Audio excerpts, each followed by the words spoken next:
Hello everyone, good morning. মই এতিয়া বৰ্তমান চাহ বনাই আছো ৰাতিপুৱাই আৰু মই দেৱজানী বৰুৱা আপোনালোক সকলোকে মোৰ নতুন এটা ভিডিঅ'লৈ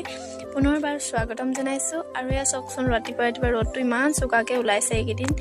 আৰু ৰাতিপুৱাৰ চাহ কাপৰ পৰাই মই ষ্টাৰ্টিং কৰিছো আজি ভিডিঅ'টো আৰু আজি যিহেতু জন্মাষ্টমী কি কৰো কি নকৰো আপোনালোকক দেখাম আপোনালোকে ভিডিঅ'টো উপভোগ কৰিব বুলি আশা ৰাখিলো আৰু এতিয়া মই বৰ্তমান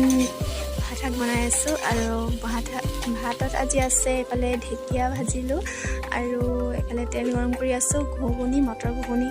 কাৰ ভাল লাগে জনাবচোন মনবোৰ ইয়াতে ভাল লাগে দেই ঠাণ্ডা দিনততো ক'বই নালাগে ইমান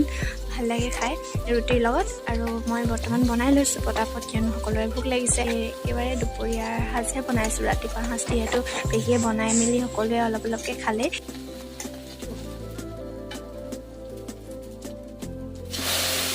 আৰু এতিয়া এইফালে আমাৰ মটৰ ঘুগুনি হৈ